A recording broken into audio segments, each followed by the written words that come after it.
All right, well, I can remember way back in 2005 when a little-known relief pitcher was promoted to the big leagues here in San Diego, and he was celebrated all across the sport because he gave up an aspiring dentist career to become a big league pitcher. His name was Craig Breslow, who went on to win a World Series championship with the Boston Red Sox in 2013. Today, though, not quite being celebrated as much as he was back in 2005. Now, the general manager of the Boston Red Sox, who on Sunday traded Rafael Devers into the NL West. We will spend today a significant portion of this podcast on that. Welcome in. It's a Monday. This is Section 1904. Hope everybody had a great weekend. I'm Darren Smith. He's John Gennaro. This podcast is unlocked. It is free for everybody. That is not the case. We'd love for you to listen to it, engage with it. If you like it and you think you want a little bit more of this podcast, Section 1904, in your life, if you'd like to join our community, well, you can go to our website, section1904.com. You can find out how to be a paying member, how to support this podcast. It is 100% completely listener supported.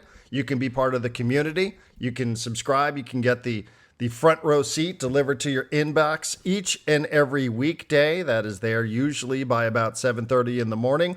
All the stories that you'll want to read about from the NBA, the NHL, the WNBA, Major League Baseball, soccer, and beyond, right there in the front row seat. John, good to chat. How was the weekend? Good to chat. The weekend was good. It was exhausting. It did not include as many sports as I would have liked it to. I think I caught bits and pieces of a handful of games, but no full game at all, just because people in town. Just to piggyback on what you were just saying, we did pick up a few new paid subscribers over the weekend. Thank you to Ryan, Brandon, Sean, Nate, and Alexandro, who all became new paid subscribers over the weekend while we weren't putting out any content at all. They just, I guess, loved what we were doing last week. All right, great. Well, yeah, usually what we'll do is we'll have at least one Monday podcast, which will be 100% unlocked and free for everybody, just to get a sample of what it was or what it is that John and I do and what we're trying to do here. And, you know, we'll jump into Padres and Dodgers and some of the other things that happened in the world of sports. We aim for about an hour, but there is no clock on this. There are no commercial breaks. There's no hard outs, as they like saying in the business. So we just get to roll. It'll just be the two of us here today. Got other things lined up for the week. The Padres are playing the Dodgers. The Padres took 2 out of 3 lost 2 out of 3 against the Arizona Diamondbacks. There was a U.S. Open that John included in today's front row seat. Unlike a lot of local sports radio hosts here in San Diego, I'm not going to spend a ton of time learning who J.J. Spaun is, who won the U.S. Open yesterday, went to San Diego State. I must admit, I never heard of this person. I feel terrible. I don't know why. I've never heard of this person. I'm guessing I'm not the only person in town who did not realize that San Diego State had a second professional golfer in addition to Xander Schauffele. So good for San Diego State. Proud moment to have multiple golfing alumnus go out there and win major championships is fantastic. But I did not invest a bunch of time, John, into looking in who J.J. Spaun is. I didn't know J.J. Spaun was a San Diego State alumni until this morning when I was gathering links for Front Row Seat. And I was like, oh, cool. And then I saw, I think on Go Aztecs, they said like 3 out of the last 6 golf championships have been won by San Diego State alums. So I was like, well, that's fun. Can I ask you a question, though? Yeah. So, first of all, the article linked to in the San Diego Union Tribune article about J.J. Spaun, which was titled, "Former Aztec J.J. Spaun weathers the worst of wet Oakmont to win U.S. Open." And he did. Written by the Associated Press, as was their recap of the San Diego FC win that we'll talk about. I don't understand why the Union Tribune doesn't have people writing this, why they need the Associated Press. But can you make sense of this? The 4th paragraph of this article about J.J. Spaun winning the U.S. Open says, and it made Spaun, the 34-year-old Los Angeles native who resembles the late Pittsburgh Steelers great Franco Harris, a major champion in only his 2nd U.S. Open. Why? Why are we saying that he looks like Franco Harris? And this, I can't even blame the UT for this. This is the Associated Press. Why are we comparing him to Franco Harris? Franco Harris is dead. Most of the people who are listening to this don't even know who he was. And Why are we looking at two men that I'm assuming, like Franco Harris was black, right? He was African American. Mm-hmm. I'm assuming JJ Spawn is as well. He looks like he could be of at least mixed race. Why are we comparing these two people in the fourth paragraph of an Associated Press article about him winning the U.S. Open? Am I nuts? This broke my brain this morning. Is it because Oakmont's in the state of Pennsylvania? I don't know. And because Maybe. Franco Harris played at Penn State and for the Pittsburgh Steelers? It just seems like that just popped into my mind. By the way, you want to hear something that is of utter useless significance to the people that are listening here? Yes. I happen to have within my reach at my desk a framed Franco Harris card. Yes. So or is that JJ Spawn? Maybe it's JJ Which one Spawn. Is that? Which one is that? Is that JJ Spawn or is that Franco Harris? I don't know. But within my arm's reach, just as a complete coincidence, I don't have any memorabilia. I'm not a sports memorabilia guy, but somebody gave me that 1,000,000 years ago, and for whatever reason, I have taken this from New York to Connecticut, back to New York to San Diego, and now it's sitting on my desk for some reason that I really, honestly, I cannot explain it. I don't think that Spawn, as a matter of fact, I don't think he is black. I think he's Mexican. No, I just looked at it. He's so it says his father is of European descent. His mother is of Filipino descent. So he is of mixed race, just not African American. I just Can you imagine Rory McIlroy winning something and then being like, oh, he looks a lot like this other person from this other sport that has nothing to do with this? It felt like such a weird reach in the fourth paragraph of the AP story. That's something that the local Pittsburgh paper would put at the end of the article. It was so, I don't know. It's been driving me crazy. Yeah, I don't know either. I mean, I will say, because I did give this about 10 seconds to say, is this something that we should spend the majority of our podcast talking about? And I'm starting to think, well, maybe I'll call Steve Sands, right? You always want to hit the local angle, and there's nothing more local than a San Diego State alum who's winning a major golf championship. And this isn't me at all trying to be dismissive of it. I think it's great, and I hope that other talk shows in town do spend a ton of time on this, even on a day where the Padres have dropped 2 out of 3. Yeah. SDFC wins what I would consider to be the best win ever in club history, and you have Padres and Dodgers tonight and Devers. I hope this does get time on some of the radio shows that are 3-4 hours long in town. I do hope that John and Jim, especially knowing John Schaefer's connection to San Diego State, I hope he does do a lot of this. But before I decided it was probably not going to be something that you and I would focus on, contrary to the fact now we're going on 5 minutes talking about it, I actually did, when I went to just do a search on this today, I will say I did see that somebody, sometimes if you go into a simple online search, it'll auto-populate some of the questions that are being asked. And it was the questions were being asked about his ethnicity, his race. And I was like, wait, what? What is this about? So there was a lot of people trying to guess what was going on with JJ Spawn. I don't know. I don't know why the Associated Press wrote that. This is a long-winded way of saying, listen, this is a 34-year-old guy, and I feel like I follow golf pretty well. I feel like I follow San Diego State pretty well. Feel like I've been pretty dialed in on local sports over 20 years. And I never heard of this guy. So, hey, congrats to him, though. I think it's amazing. Seriously. And I hope he does get celebrated. And I hope we do see him at a Padre game somewhere down the road, if in fact that's what he wants. So, and that putt at the end to win it was, people will be talking about that for a long time. You don't make a lot of 64-foot putts to begin with, but to make it to win the U.S. Open on a course that was just kicking everyone's ass. The most common highlight I saw from the U.S. Open was Rory McIlroy throwing clubs, and he did multiple times. Good for him. Great win for him. But like you, I have no idea who he is, and I don't want to compare him to Franco Harris. Yeah, again, and the search today is his father, like you said, European, mother, Filipino. I thought I read earlier today somebody thought he was Mexican. I don't know. This is, okay. Thank you, Associated Press, for sending us off on this tangent.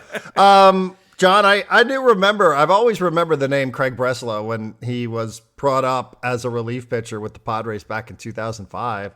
And, he did have this interesting backstory here about being Ivy League educated and giving up a career where he thought he was going to go into, who knows what type of line of work, I seem to remember him talking about wanting to be a dentist and giving up a dentist career so he could be a big leaguer. So he was a prospect in multiple industries. Yeah, he was a prospect. You know, he had some options out there, and he chose baseball. And his major league debut came with the Padres back in 2005. I remember this. We all gravitated towards this. Like, wow, what a story this is. And he was pretty good. He was pretty good on a team that went to the playoffs. I do remember that, and then he went to Red Sox, and was pretty good there, and won a World Series with them. He's won a World Series as a player in 2013.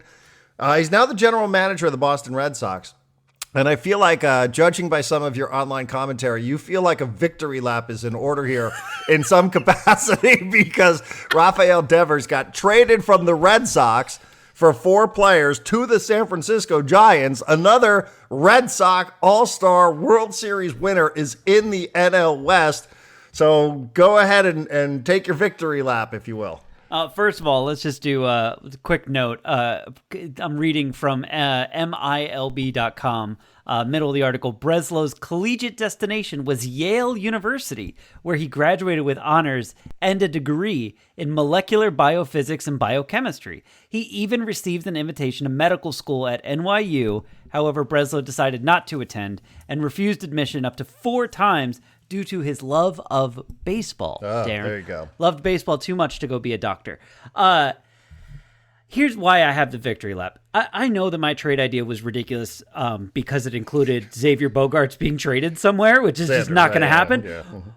But I seem to remember one of your critiques of my trade idea was, why would the Red Sox trade Devers? Correct. And I was like, well, there seems like there's some turmoil there. They want him to change positions. He doesn't want to do it. It seems like they're worried about him poisoning the clubhouse, et cetera, et cetera. I was like, they're looking for a new place for him and seeing what they can get back. The package they got back for him is better than what the Padres offered in my theoretical thing because it didn't include Xander Bogaerts. But I feel justified in saying that I was right that Devers was on the move. And I saw a report this morning that the Padres were one of like 3 teams. It was Padres, Braves, and someone else that had reached out to the Red Sox and said, like, hey, is Devers available? What would you want for him? So AJ Preller, listening to this podcast and taking ideas from me. Of course he does. Another paying subscriber will just have to figure out his alias somewhere there. I also feel validated, though, because I feel like every MLB insider had to pick their jaws up off the floor because this player actually did get traded. So I feel like there's some safety in numbers here. When I see Jeff Passan and when I see Ken Rosenthal, they're all like, we cannot believe that this happened. Jared Carabas, is that the guy? I don't know who really that is. It's just a video that showed up on my timeline last night.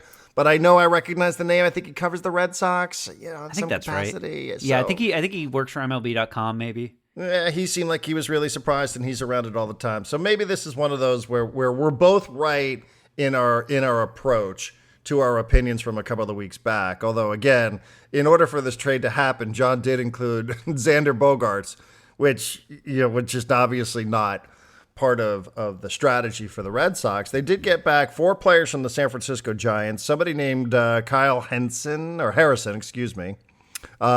Keith Law, and I'm going to just literally repeat what Keith Law wrote today at The Athletic. Kyle Harrison, whose upside is to be a number 2 starter.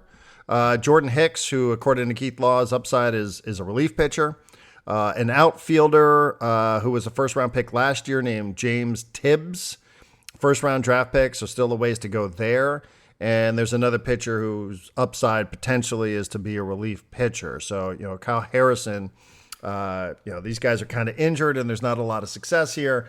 So, it's a little confusing that the Red Sox, having just swept the New York Yankees, including a home run in his final at-bat by Devers, that they would somehow then say, on their way to the airport, we're going to trade this guy to the San Francisco Giants, put him in an Uber from the airport, let him go back and figure out his way to San Francisco.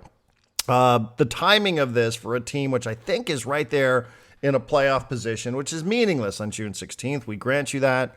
It seems like the timing is very bizarre from the Red Sox standpoint. But, John, I think of much more significance and relevance to people that might be listening to this podcast is the NL West now gets another really, really good player. And this is a player who's got a 905 OPS. This is a player who's leading baseball in walks.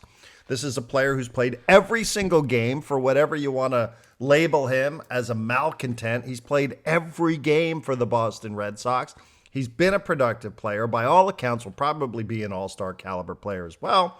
And the Red Sox just decided, we're moving on for some reason. Because they signed Alex Bregman. Yeah, Alex Bregman, who can opt out of his contract at the end of this season. Did not realize that. Probably will. But now this is a player who is in the NL West, who's going to be playing for the Giants, who are in second place at 41-31, who are deadlocked with the Padres in the loss column, a couple of games behind the Dodgers, who the Padres face tonight. And there's no other way I can describe this. This isn't good news for the rest of the NL West, including the Padres.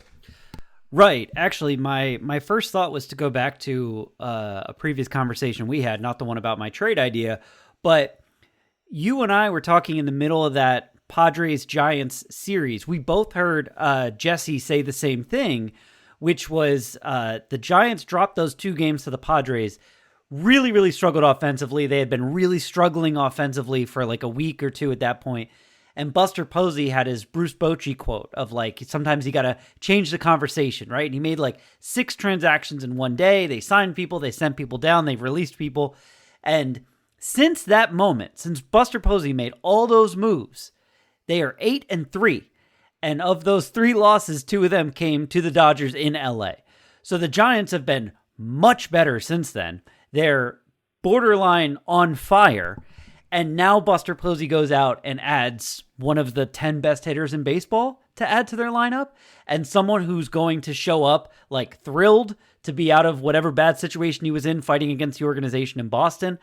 Plus, someone, and I think it was ESPN, did the thing where like you can see where all of his hits go, all of Devers' hits go, and they just put him in AT&T Park, or it's not called AT&T Park anymore, is it? And that the Giants play in? Whatever, in the Giants' home stadium, and it gave him like 10... Oracle. Yeah. And it gave... Well, that's where the Warriors play. Is it both? It's probably both. So, and they figured out that like he would have netted like 10 more home runs this year if he had been playing all of his games at Oracle or whatever. And they're like, this will literally add to his home run total. And I was like, that doesn't make sense. He played at Fenway Park and Yankee Stadium, but okay, like they had it mapped out so they could show it to him. They had like the numbers, and they were like, all these doubles were turning into home runs.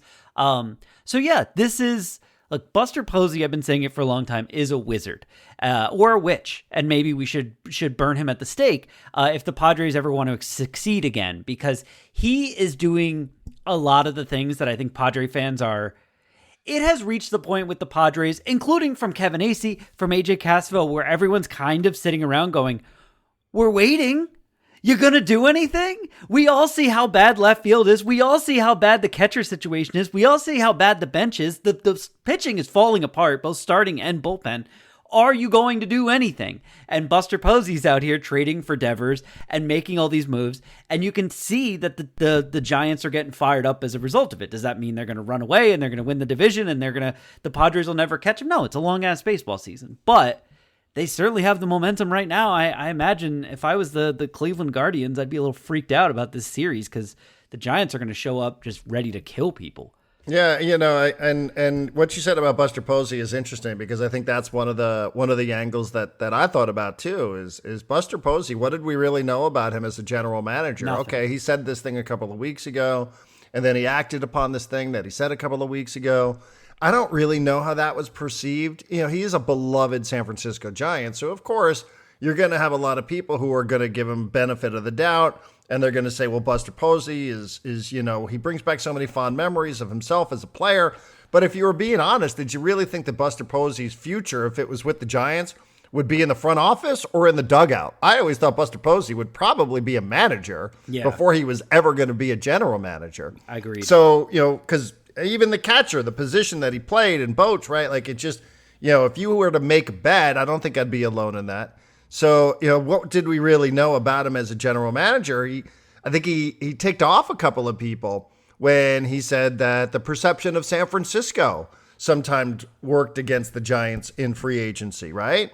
So, I think some people were like a little put off by that. The other thing that we know about San Francisco is they've had a hell of a time getting free agents to walk through the door there. Yeah. They couldn't get Aaron Judge in there. They couldn't get Mike Stanton in there.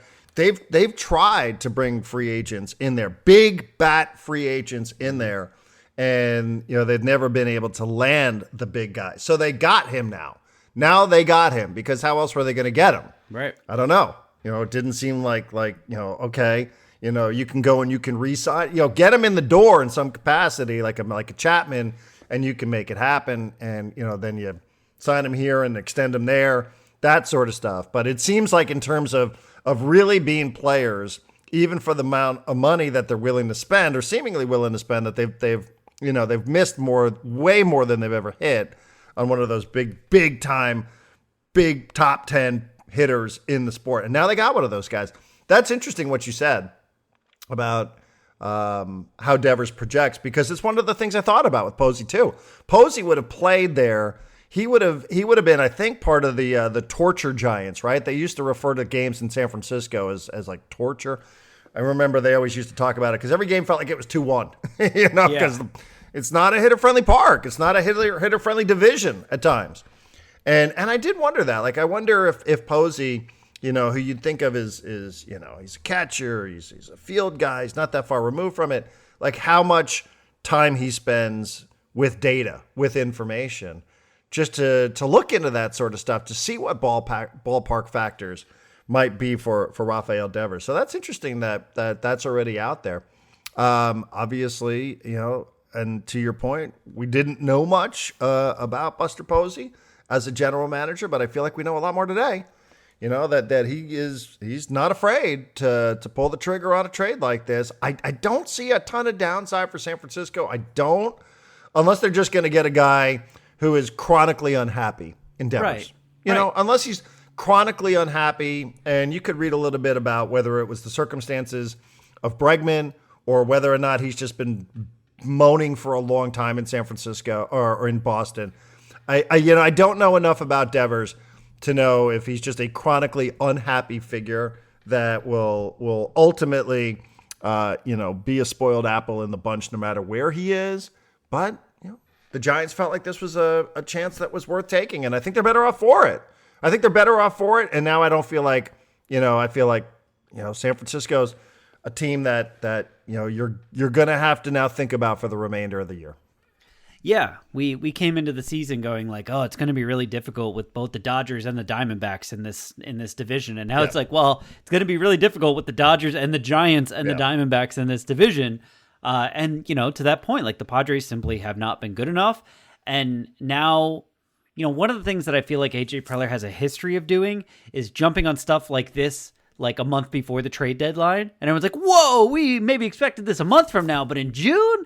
And now he's been beaten to the punch by Buster Posey, like kind of beaten at his own game by Buster Posey and the Giants. So it's not a good sign that the Padres are still kind of struggling and the pitching is not really getting healthier or better. And here come the Giants just flying up, already taking second place from them. Like I said going into the weekend, I was like, whoever wins this Dodgers-Padres series, I guess before the weekend, whoever wins the Dodgers-Padres series is going to end up in first place. And that was true. The Dodgers won the series.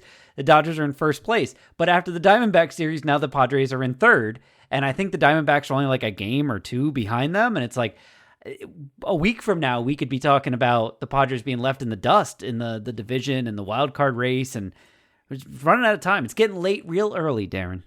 The other thing I think that you'd think about if you're a Padre fan is, because we've read the Dennis Lin stories about the Padres' interest in Duran. God, that's such a weird name. Jaron Duran. See, I see Arren. Warren and I talk about this. Warren Barton and I talk about it. We have the same exact first name, but for one letter, and they're pronounced completely differently. Anyway, so this outfielder that the Red Sox have, what does this mean for him? What does this now mean for him?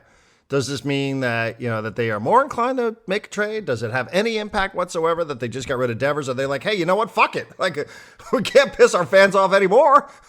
Trade everything. if it's not bolted down to the floor, then get rid of it. Maybe that's where the Red Sox are now that they've ripped this Band-Aid off and traded Devers.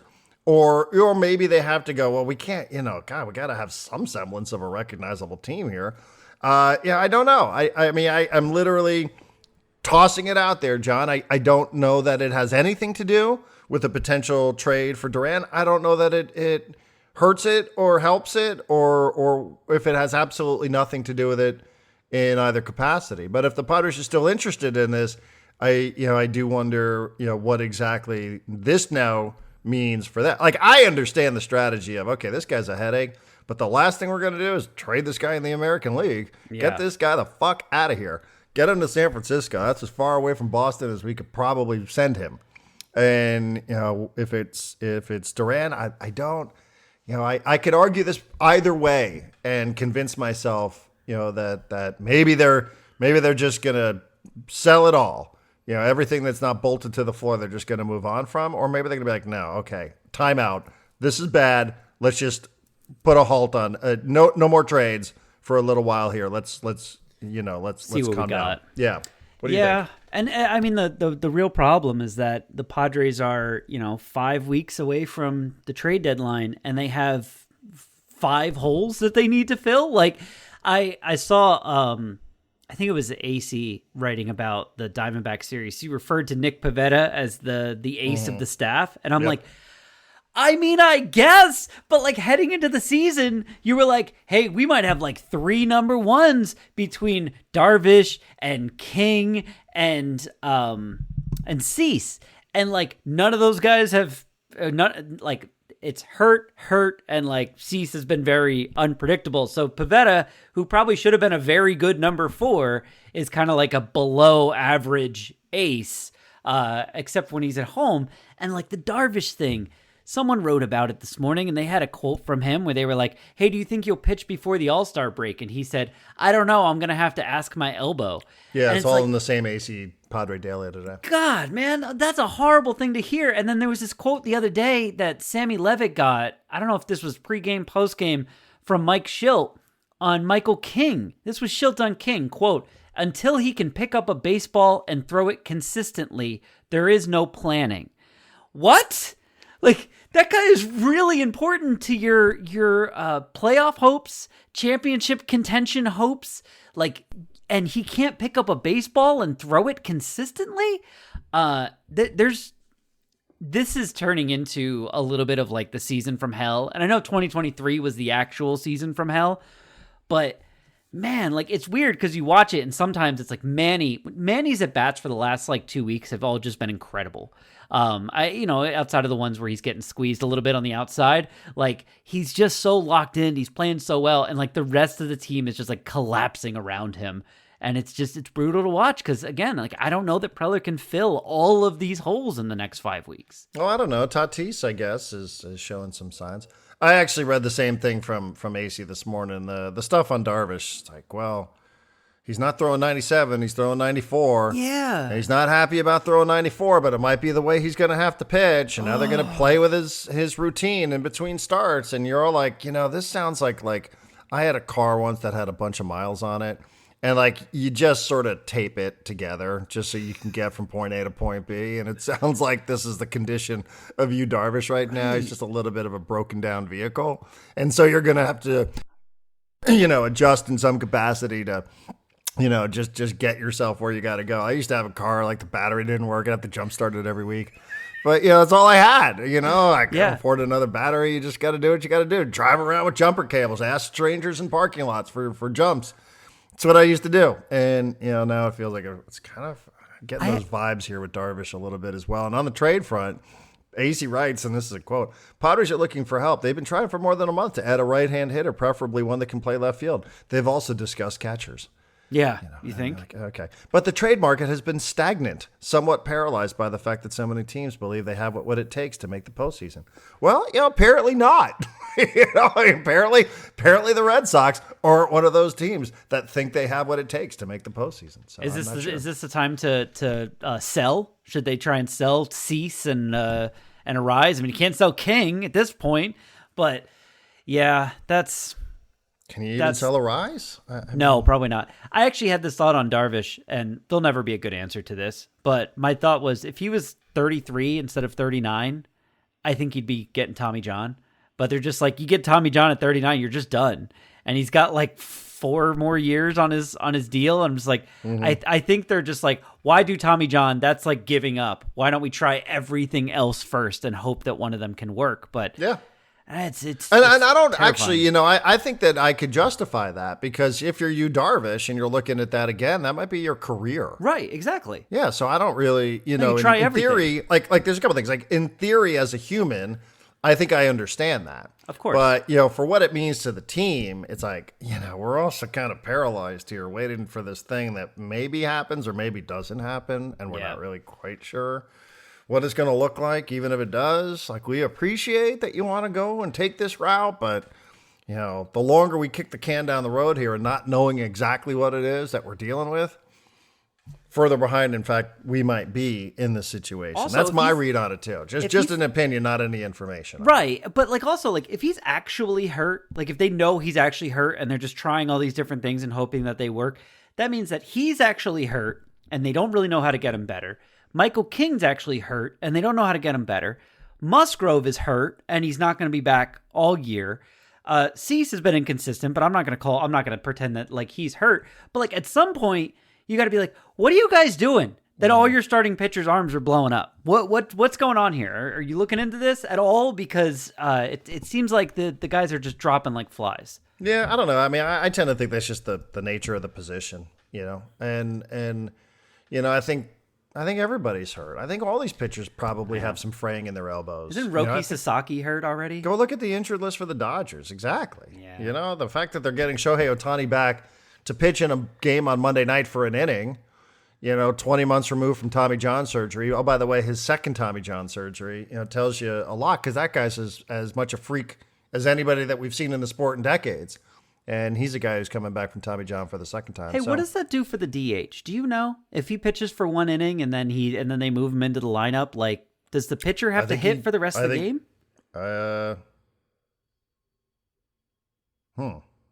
Yeah, I don't know the answer to that. Me neither. I just sort of jotted down. So he's going to pitch in the top of the inning and he's going to hit in the bottom of the inning. Okay. Right, but if he pitches in the top of the inning and he's hitting as a pitcher. Right. And they can move him to a different position, but they can't just make him the DH, right? Because in theory, there's a DH in the lineup when they start the game. That's not him. In theory, you'd have to submit. Yeah, I feel like there's an easy answer here that you and I are overlooking. There probably is, but once I saw, I don't feel like it's quite the puzzle that you and I are stumped on. I think you probably just put some. I don't know. Put another name there. Yeah. Anyway, the Padres are looking for catching. So for anybody that's still holding out hope that Luis Camposano is somehow going to emerge as a starting catcher for the Padres, Kevin Acee seems to be confirming it, even in real time. Not that it hasn't been obvious either, that they're discussing catchers on the market. We talked a little bit about this on Friday. I would just say, I'm kind of embarrassed for Luis Camposano. Me too. Not that I've ever thought that he was the future, or that he was going to be some perennial all-star caliber catcher for the Padres. But I do think we've reached the point of this is a bit of malpractice by the Padres, in the sense that, you have this guy who's here and you never use him. And obviously none of these pitchers want to throw to him. And you could say, well, how do you know that? Well, because if they wanted to throw to him, they would throw to him. They would make it clear to their managers, and managers are always willing to do what it is that pitchers want to do to be comfortable. So, he's there. The only time he gets at bats, how embarrassing is it that you can only get an at bat against Kike Hernandez? This guy's a college walk-on. The crowd is like, oh, let's get the walk-on in a 40-point blowout to go huck up a couple of 3-point shots. It's reached the point where it's almost embarrassing. And I don't know how he's perceived by his other teammates. Maybe they don't care about him. But, if you're looking around, you're like, man, what are we doing with this guy? This is, this isn't good for anybody. He's serving no role here. Nobody, none of these pitchers seemingly want to throw to him. Again, I mean, what other conclusion are you supposed to draw? And the only time you see him is when a position player gets in. Like, guys, move on. Like, And I please do him a favor and move on. And I remember when Maldonado was like a spring training invite, all these people were like, "Oh, this will be great because Campusano will learn from Maldonado how to be a good catcher behind the dish, how to be a good receiver that pitchers want to throw to." And it's like, we've seen none of that. We see Luis Campusano's taking, reps at first base, but not playing there, just taking reps there, and he's never playing catcher. He occasionally was getting shots at like DH against lefties, and even that. Now all of a sudden they're like, we believe Gavin Sheets can actually hit lefties, so we don't need Campusano. It's like the bench is outside of Iglesias. The bench has been a big zero this year. Campusano's been a part of that, and it just sucks, man. Benches are valuable. Like Diaz hit for Campusano. Diaz hit for Maldonado with Campusano sitting there. I know.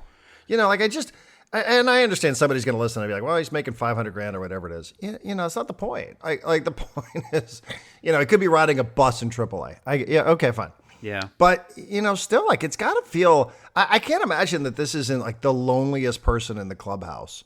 Knowing that you're a catcher by trade and you cannot get ahead of these two guys and you can't get any at bats unless, a position player comes into the game. I don't know. It's just, I don't know. The whole thing just stinks. All right.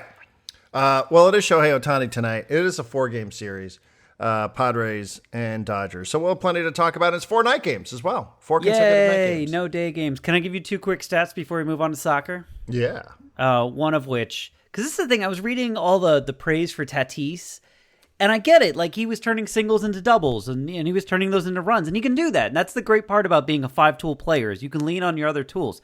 He's still not hitting the ball with any kind of authority. Like, balls that he used to hit, like, over the wall are, like, barely clearing the infield and landing over, like, the shortstop's head.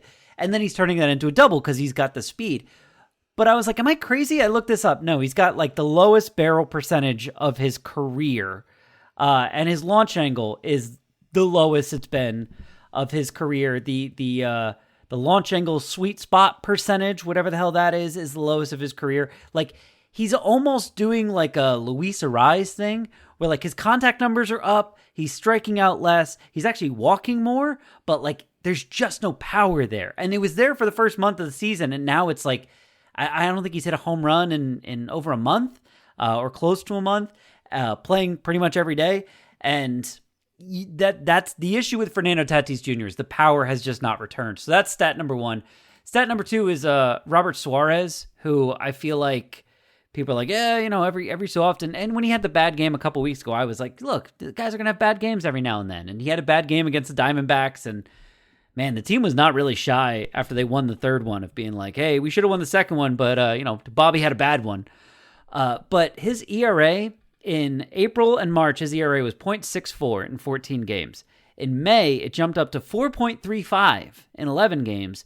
And in June, it is 7.11. He's got an ERA over 7 through 6 appearances in June.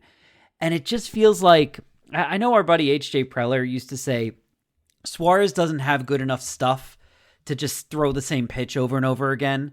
And that's why I was really happy he worked in the changeup earlier this year, and he still has that changeup. But it just looks like he's getting tagged. And I don't know if this is overusage because he's appeared in a million games and thrown more innings than like pretty much any other relief pitcher, at least not on the San Diego Padres, and like Schilt has just ground him into dust or what. But it's time to start realizing that like the longer this season goes on, the more Robert Suarez is becoming a little bit unpredictable. Yeah, it's interesting. On my baseball group chat, somebody actually asked that question about Suarez. I sort of dismissed it as, listen, I'm going to put Suarez out there with a 4-run lead every day and feel pretty good about my chances of winning. But I was asked that too by a pretty savvy baseball guy. So you're not the only one. What was the question? Does he have dead arm? Was that the question? No, not about dead arm. Let me see. Can I find it real quick? Overused? Or just not good enough stuff? Is the Padre closer as good as some people think? He's given up. He has some nice runs, but then gives it up. Is he considered elite? I don't know. Like I said, I sort of feel like maybe that was a reaction to just a terrible outing on Saturday. Yeah, and I think he is elite. I just think there's a point in which it's the law of diminishing returns or whatever. Like the more you use him, the less effective he's going to be. Yeah, and I saw a little bit on the Discord about using him in a non-save. I don't have any issues with that. I'll just take my chances with Suarez in a 4-1 lead every day. Yeah, I don't want Wandy Peralta out there. No, I know. And just for clarification, I also know that Camposano went 0 for 4 on Saturday. I understand. But again, it's just I think we're past that at this point. Speaking of Tatis, I did love the stat that was floating around real quick, and then we'll move on. Yeah. Because it's such a baseball stat. Yesterday was the third time in Tatis's career that he had more hits, double stolen bases, and runs than the team that he played against. It's very baseball. That is tied with Heine Zimmerman for most such games since 1901. In case you were wondering, tied with Heine that. Zimmerman. I mean, like who thinks of this stuff? Baseball, it's too much sometimes. Do you know 3 of these 4 games are on national TV? Good, I guess. Yeah, I mean the Padres are Padres are a draw. Stephen Kolek gets his national TV spotlight. All right.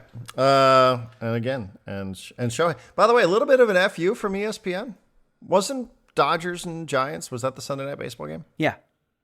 A little bit of an FU. Could have had Shohei out there last night. I'm guessing there's no real difference between Sunday and Monday in terms of him pitching. Just a thought. That's probably true. Maybe. Right? Maybe. Just wondering. If you were Mike Schilt, there's your motivation right there. Let's go out there and shove it up his ass. Maybe this will be on the Dodgers channel on Monday night, in addition to whatever national platform. Is tonight a nationally televised game? Yeah, I'll be watching it on the Padres. Tonight is MLB Network. All right, well that's not a real channel. I mean, it's national broadcast. Like people outside of San Diego and LA can watch. Technically, I know. But I don't get MLB Network. Oh, really? It goes MLB Network tonight and Wednesday night. TBS tomorrow. I forgot TBS has like random games now. Oh, wow. Maybe that's a Don Orsillo game. Hey, by the way, I just said I don't get MLB Network, and I was just taught something last week that because I subscribe to the Padres, you get MLB Network. I get MLB Network on that app. Oh, cool. There you go. go. Just in case anybody out there's like, I don't get MLB Network, but I pay whatever I pay for a season of Padres. You do, in fact, get MLB Network. I never knew that until somebody pointed that out on Thursday of last week. Added value. Just like being a subscriber to Section 1904. Added value everywhere you look, Darren. Now, ask me how many times I'm going to find myself watching MLB Network. Once or twice a year? Probably, if that. You'll have to compel me to do it. All right, so Padres and Dodgers over the next 4 days. Again, 43-29, and the Padres are 39-31. So first versus third on an impactful weekend in the National League West. All right, I mentioned Saturday. I was a bit distracted. I did look up at one point and ask our engineer, did the Padres actually lose that game? Because I was doing the SDFC Minnesota United game with Adrian Garcia Marquez. Great to have him back.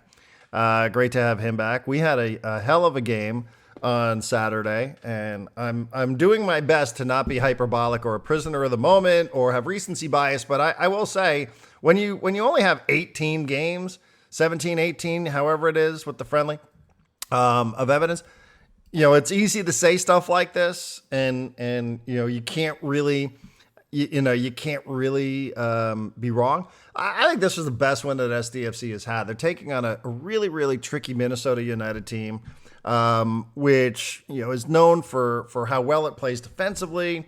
They were without players, and we were without players, so I felt like it was a little bit of a wash. If anything, I could certainly argue that SDFC had the worst of it, since 2/3 of the starting midfield was off on international duty with the Gold Cup, Luca De La Torre, Anibal Godoy, and most of SDFC likes to run through the midfield, so a lot of that is not there.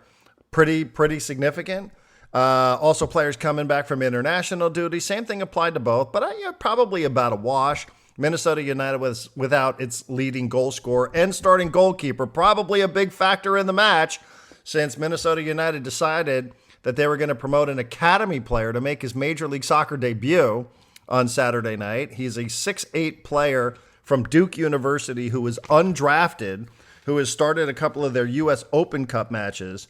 they decided that they were going to give this guy a start against San Diego. 4 goals later, I'm wondering if they're questioning that decision to do so. Either way, SDFC was down 2-1 at the break.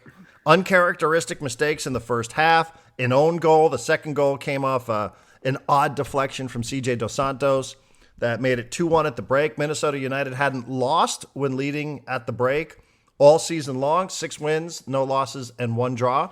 So this is the first time they lost when leading at halftime. And SDFC gets 3 goals in the second half on the road in Minnesota against a defensive-minded team. Yes, with a goalkeeper making his Major League Soccer debut.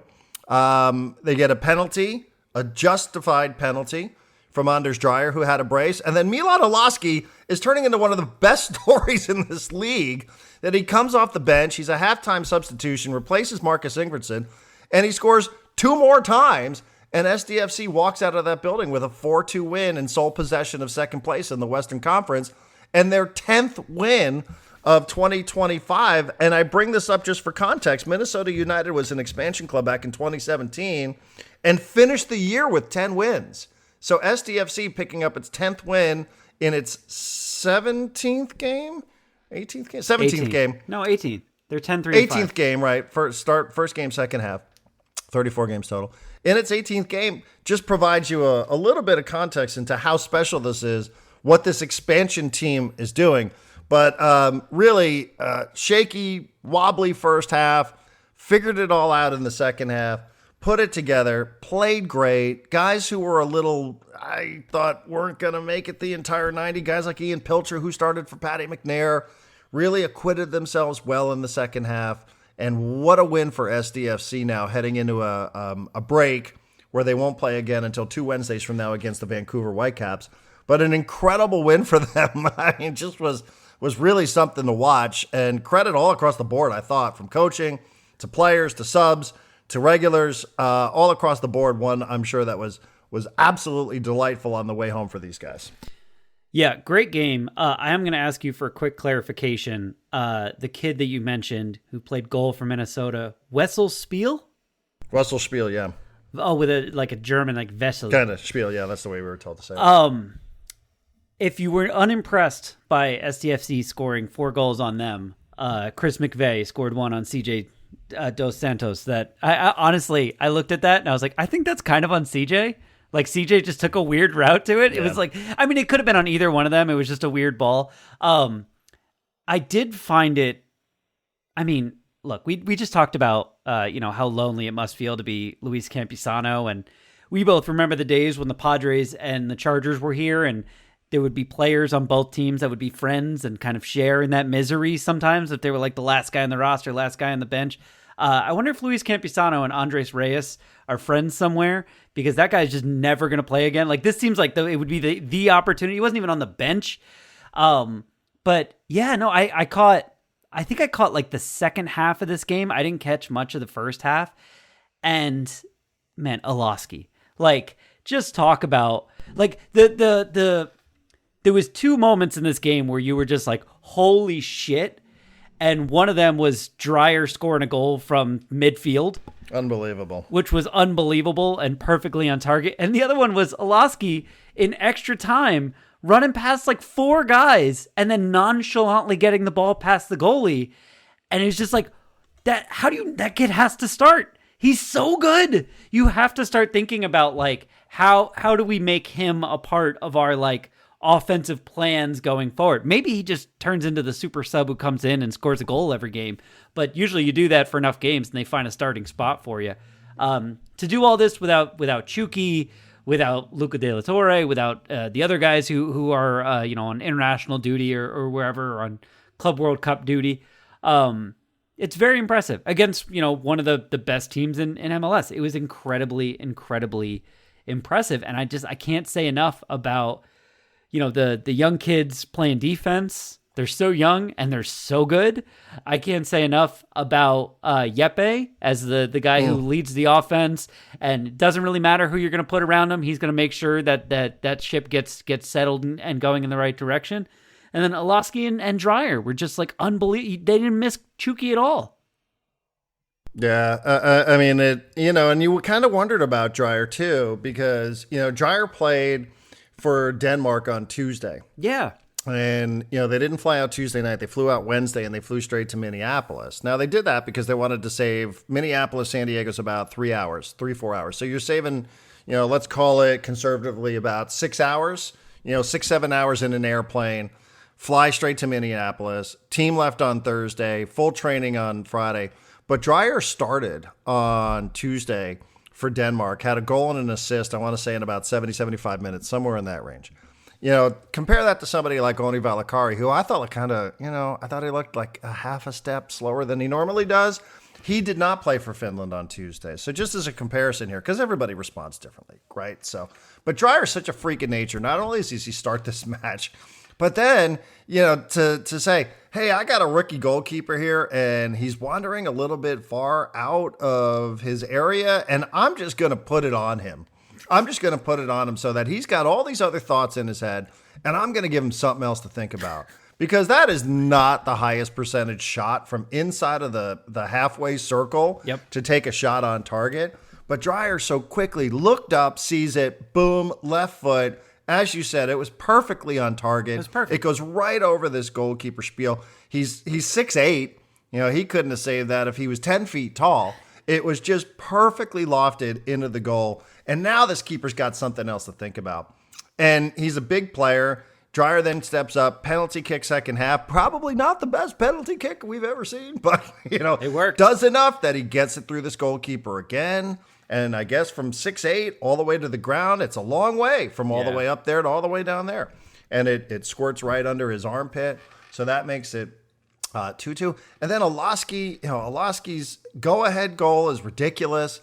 And then the run at the end is just the run of the year for SDFC. It is an insane run to take the ball where he collects it just outside of your defending 18-yard box, to dribble it through 3 or 4 different defenders, to cut back inside of the opposing 18, cut back, get it on the right foot, put it past this goalkeeper. Here was one of my favorite stats. I'm pretty proud of this one.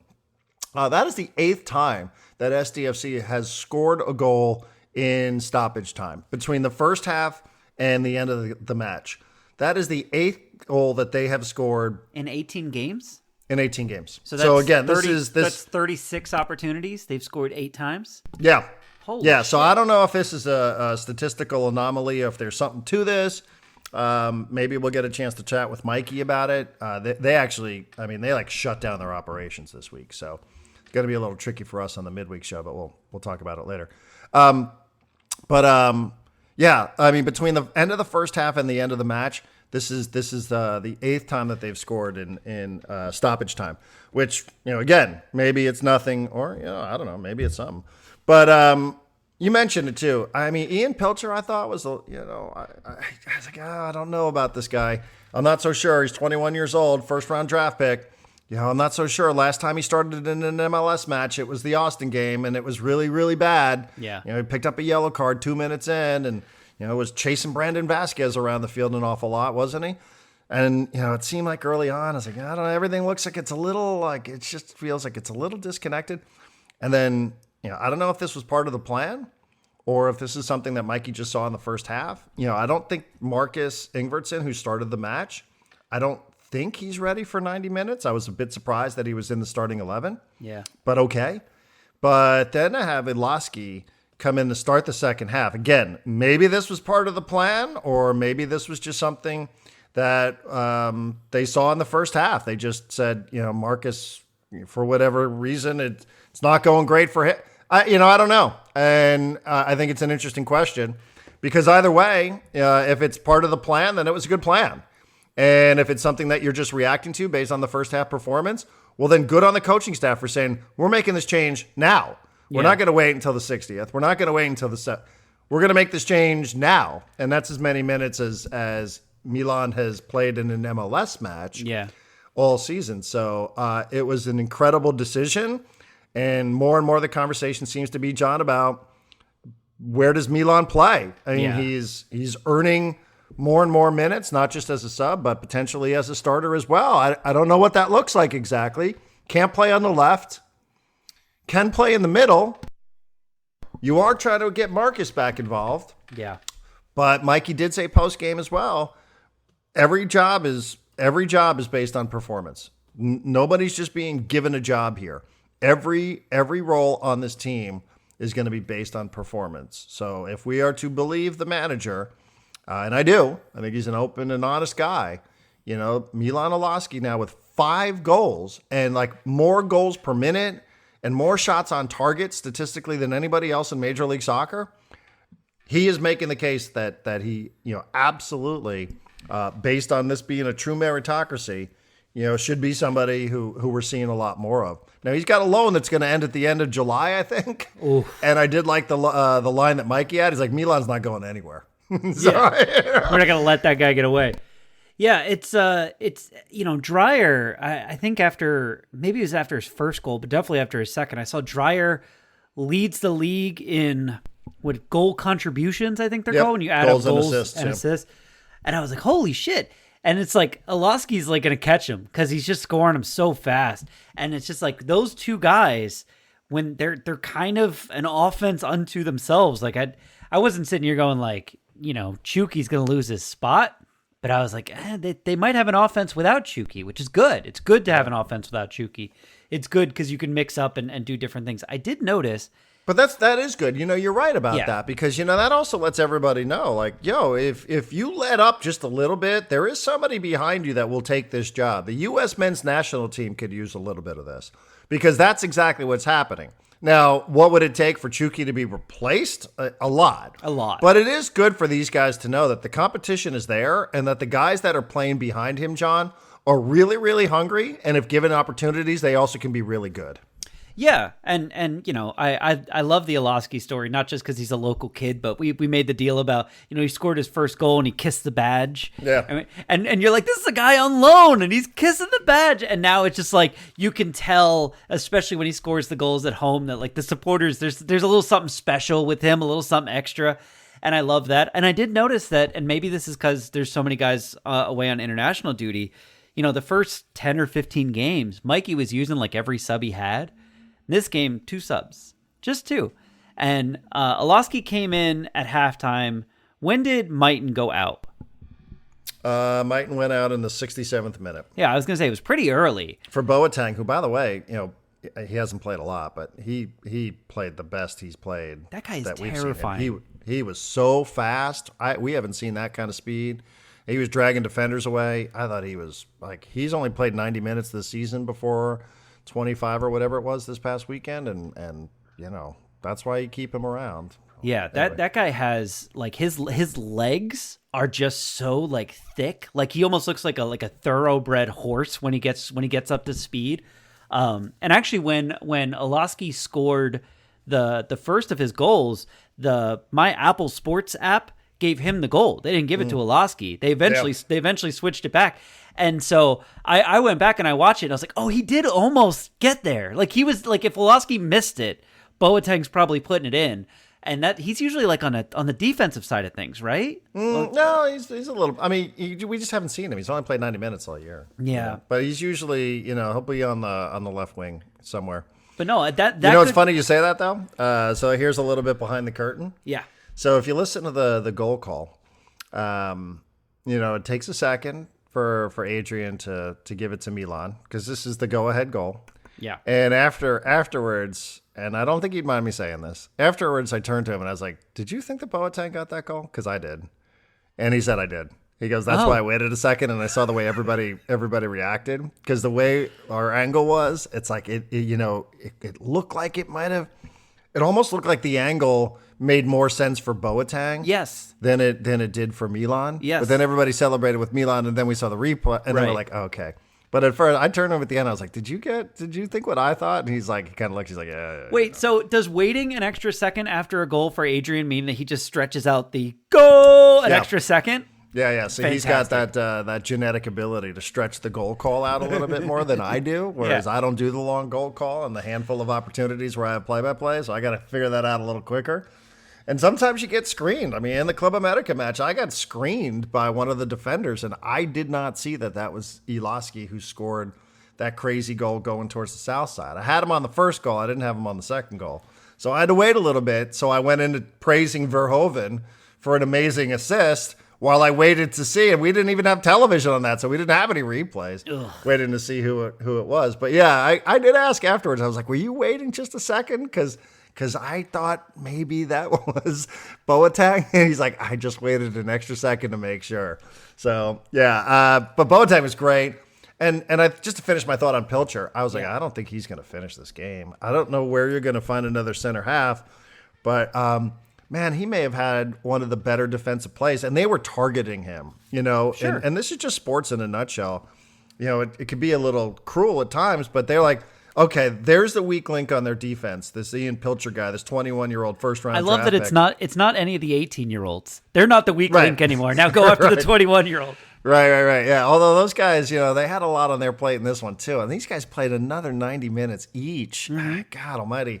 Especially from Bambino, who came back from playing in Egypt. So, I know they're young and you know, full of energy. But Pilcher was targeted by Yeboah. And, like he was just like, where's Pilcher? I'm going to go occupy that space. And, you know, he had maybe a goal-saving play where he just knocked the ball. It looked like Yeboah was going to get in on goal, and Pilcher really acquitted himself very well. So, you know, a lot of great individual performances that you can point to, and you can say, wow, you know, Dreyer, 2 goals and assist, Olaski off the bench, 2 more goals. You know, and you'd be right to do it. You know, Yepe, again, Alvarado in the midfield he's 21 years old, and he's just really, really coming into his own now with 3 straight starts. He's been great. 4 straight if you want to include the Club America match. I thought he was terrific. And you're replacing Anibal Godoy, who's so hard to replace emotionally, just emotionally what it is that Godoy brings you. You know, McVeigh, like these guys, you know, they didn't shrink after making an uncharacteristic mistake. You know, they still continued to play their game. They passed the ball back, even though they were getting heckled by all the Minnesota United fans. Every time they passed it back to CJ, they were like, yeah, you know, let another one in. You know, but yeah, it was a phenomenal win for them. You know, I mean, maybe I can't argue that it wouldn't have been different if Dwayne St. Clair wasn't there for Minnesota United. He's their starting goalkeeper. I mean, that's 4 goals allowed. They haven't allowed 4 all year. But I don't think it takes anything away, really, from what it was that SDFC was facing itself in this match. So, again, win of the season for me. Again, that is just, you know, maybe prisoner of the moment stuff, recency bias or what have you. But to get to 10 wins now, to be, you know, 3 points back, I think it is, or 4 points back of Vancouver. Another big one coming up 2 Wednesdays from now to start a 3-game stretch away from Snapdragon Stadium with a win like that. Wow, that was something to be proud of. So I was really, really glad that we had an opportunity to be on the call for that. Good to have Adrian back as well. So we'll have a little bit of time, though. We don't have a match until 2 Wednesdays from now. So. That's wonderful. Everyone can rest up a little bit. You said something to me before we started recording. I know we're already over an hour, but is the Club World Cup turning you around? Are you excited for it now? Well, I didn't see Saturday. I saw that they got 60,000 plus people in the Club World Cup for Miami. For the $2 tickets or whatever? Yeah, the 4 for 20. Yeah. So maybe it was 5 for 20, whatever it was. But they ended up doing what they had to do to get 60,000 people in there. But then I watched the Rose Bowl. I watched PSG play against Atletico Madrid, and they had 80,000 people there. Wow. And they had 30,000 people in Seattle for Sounders versus Botafogo, which, you know, turned out to be a pretty entertaining match. They got almost 22,000 people in Cincinnati to watch a match. I did not realize I was going to get this on television, that I was going to get this on Turner Sports, so I think that's good news. Then there's the Gold Cup that's happening. The U.S. men's national team drew in 12,600 people in San Jose. That's not good. The Mexican national team against the Dominican Republic got 54,000 people at SoFi. Better. Yeah. At Snapdragon Stadium, John, do you have any idea what happened at Snapdragon Stadium yesterday? No. What happened to Snapdragon There were Stadium? 2 Gold Cup matches at Snapdragon Stadium yesterday. Wow. Did not know that. No. I bet you're not alone. You know how I know that? They called it 7,736. Oh, my God. And I would say that was for the second game, Costa Rica against Suriname. The first game was Haiti against Saudi Arabia. And when I tell you that there were hundreds of people in the building for that, I am not exaggerating. There were hundreds of people in the building for the first game of that doubleheader. I don't know if it's advertising. Again, you're in sports, and not a criticism here. People that are listening to this are in sports, and I just wonder how many people did not realize that there was a doubleheader, a Gold Cup doubleheader at Snapdragon Stadium Sunday afternoon. What do you imagine those tickets were going for? Free? 7,700 total. Again, I saw images like a lot of other people. I don't maybe having a Club World Cup with some of the biggest teams from all around. I think that's why I'm evolving on a little bit. I will admit sometimes I think the U.S. soccer fan is probably, and maybe less so in this region, but the U.S. soccer fan is often influenced by European attitudes, right? Because I think a lot of people follow the Premier League or follow La Liga or Bundesliga, and like we're watching the Euros. The Euros are a very popular international tournament played between all the European countries, and maybe less so are people watching Copa America, right? The South American equivalent of the European Championship, or watching Copa Libertadores, which is the South American equivalent of Champions League. So, maybe we're a little more influenced by European attitudes, which have been dismissive of the Club World Cup, than the South American attitudes of the Club World Cup, which is, we've got 4 teams from Brazil, and we're excited about that. And I'm looking at a party going on in Miami right now, John, for for some of the teams that are playing in Miami a little later on today. So I mean, maybe we're a little more impacted by some of those European dismissive attitudes towards the FIFA Club World Cup than we are, other than the genuine, seemingly genuine excitement from some of the South American attitudes towards this, or the Pacific Rim attitudes. Teams from Asia seem to be really excited about this. So maybe I stand corrected here, and people are more into this than I would have thought they are. And I will admit, I went through the schedule today going, okay, I don't love going to the Rose Bowl, but there's a couple of matches there that I can get into. Okay, I could get into going to if I can find a cheap flight to Seattle, I wouldn't mind going and watching this match.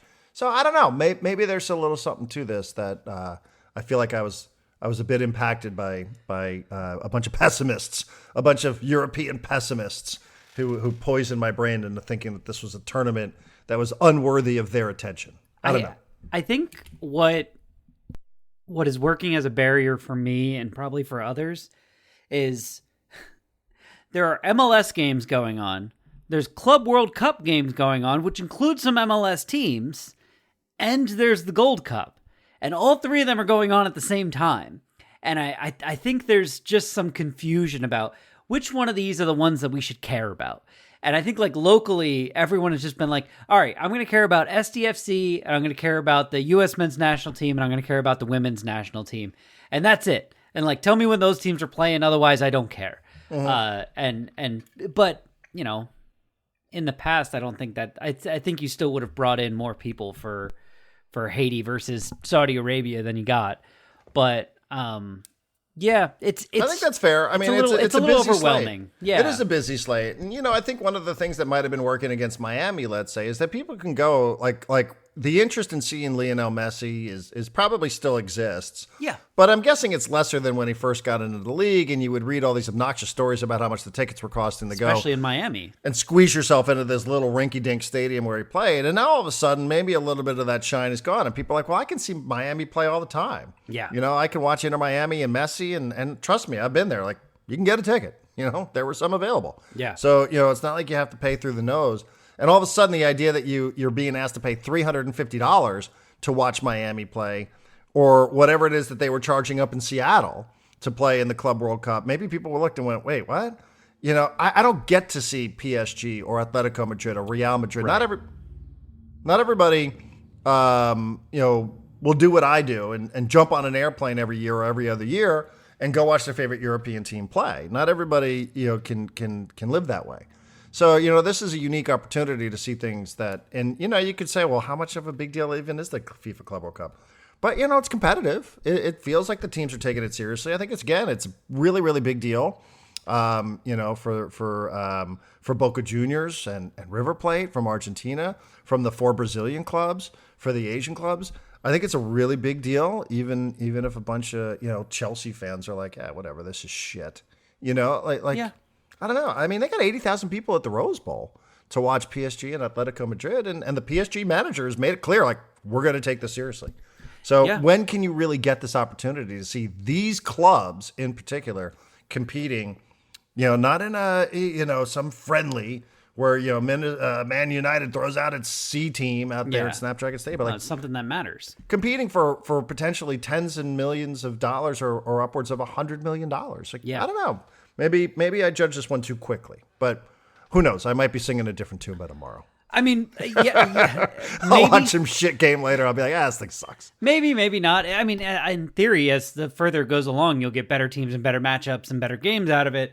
And I hope that's what happens. I know last week we were talking about, the threat of like ice at these games and how that might scare people away. This was a weird weekend to like occasionally jump in and check the news and be like, what's going on with this protest? What do you mean there's a military parade? What's going on? I'm just very happy that we can sit here and talk about Club World Cup soccer, CONCACAF soccer, the Gold Cup, the MLS game, and we don't have, hey, in Seattle, ICE raided the soccer game, or in Pasadena, there was protests at the stadium. Like, the most we got was the girl who sang the national anthem in Spanish at Dodger Stadium against Dodgers' wishes, but it just didn't seem like, while sports and politics occasionally meet, it didn't get ugly this weekend. I was happy to see that, and happy that it didn't take away from any of the soccer, which is good. Yeah, and again, unbeknownst to me, maybe this has happened in other places, but I mentioned I was watching Nico Cantor's CBS broadcaster, and he's Argentine, and he was on the beach in Miami, and Boca Juniors is playing Benfica a little later today, and like, you should have seen the partying that was going on Miami Beach. It's one of those where you're like, I would like to have been there for that. Yeah. Like that looked like a lot of fun. Yeah. And that's going to be a party all day. Now we'll see. Like you said, maybe the first weekend wasn't ever going to be that type of, they weren't ever going to target those games. I don't know. Or maybe it's not part of it at all. I'm not sure. Yeah. But they'll be playing in Miami a little later on. I mean, there's an afternoon game today between Chelsea and LAFC. Game's at noon. Like, what else am I going to do at 12 noon today? Where is it? Atlanta. Okay. And then like Flamengo's going to be playing, I guess, a Tunisian club. I don't know. I mean, this might be more interesting to me than I had imagined. Or maybe I'll just watch Panama and Guadalupe and watch Anibal Godoy at 4:00 today. I mean, the heavy slate where there's 3 different tournaments going on, you can watch soccer whenever you want, really does work out well for you, the soccer obsessive. Yes, it does. With free time in the middle of his day. But I get it. It can be confusing for somebody, who maybe just wants to watch something else. Yeah. I mean, even having this thing in our backyard and I'd be lying, John. I will admit, like, I did not realize that was a doubleheader yesterday. I might have actually talked my wife into going to Costa Rica and Suriname. Yeah. Which was won by Costa Rica in like the 110th minute or something like that. Just a crazy game. So they had, final. And SDFC wasn't there Saturday. They had no games on Saturday at Snapdragon? I don't think so. They did. The Wave played Friday night and I think won again, if I have that correct. You're not answering me, so you don't know. I'm almost positive that they played on Friday, played another good game, won another good game. I even think it was at home because I think I know a couple people that went. But yeah, a lot of good soccer going on in San Diego if you want to spend your time watching soccer. Yeah, I'm going to try to... I mean, I just really dread going to Pasadena. Why? Just because it's so far? Well, it's not that I dread it. It's usually, I like staying there. So I like getting a hotel in Pasadena. Old and then Town you walk Pasadena down the hill great. and then you walk up the hill. Yeah. I can still do that. We'll see what happens. I'm going to go plan some stuff. See what happens. See if any of this makes any sense. Because apparently the price is right on the ticketing too. But all right. So we'll do Padres and Dodgers tomorrow. Yep. And hopefully the answer to our question about how you get Shohei Ohtani to pitch for an inning and also batting in a game isn't quite the Rubik's Cube that John and I have made it out to be. I don't think the coffee's kicked in yet. But enjoy the rest of your Monday. Thank you, everybody. Again, this is free, totally unlocked for everybody. So if anybody in your life ever goes, hey, whatever happened to the Darren Smith show, or whatever happened to that John Gennaro guy, say, hey, they're right here. Listen to this for free and consider a subscription. Hey, wait, before we get out, this is what Google says. The designated hitter is a player who bats in place of the pitcher, allowing teams to have a player solely focused on hitting without needing to play defense. The quote-unquote Shohei Ohtani rule allows a player to be listed as both pitcher and DH and then removed from one role while remaining in the other. I feel like I would have heard about that. Apparently they made a rule specifically for this situation, Darren. Wow. Okay. Thank you. Glad we could answer that pressing question before we got yelled at on our Discord channel. Yeah, right? I'll be pretty active. Wife's out of town, and I've already finished Andor. So I'll be pretty active on the Discord tonight. I think I'm going to just hang out on Discord and comment in real time, whatever it is that's happening for Padres and Dodgers. I'll join you. It sounds fun. Yeah, let's do that. Let's have some fun with it tonight. Again, my wife's out of town, so it's debatable. I might not even shower today. Why would you? You're wasting water at that point, Darren. Exactly. Plus, I showered last night, so she's out of town. I don't really feel like I'm gonna get yelled at. So we'll do it again tomorrow.